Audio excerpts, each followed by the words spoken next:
Mahatsiaro afapotanteraka ireo rehetra mpiantsena eny amin'ny lahetsika La Grande Braderie de Madagascar eny Mahamasina eny na ireo miantsena atao fanomezana ho an'ny fetin-dreny amin'ny lahady ho avy izao na ireo miantsena manana antony hafa ihany koa dia hita oliana avokoa amin'ireo vokatra amin'ny trano eva maro ao anatin'ny tehetsika ity.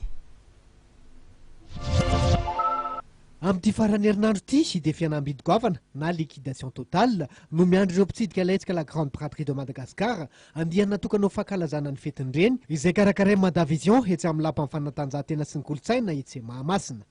Nanamarika ny andro voalohany ny fahatongavan'ireo mpitsidika maro dia maro manoloanareo sokajiny entana maro azo safidianana sady tsara kalitao avokoa. Tsy diso anjara kosa nefa ireo mpitsidika izay mitady fanomezana ho an'ny eny ary manentana azy ireo ny Madavision satria mitobaka sady amidy variboba ny entana azo atao fanomezana eny Mahamasina.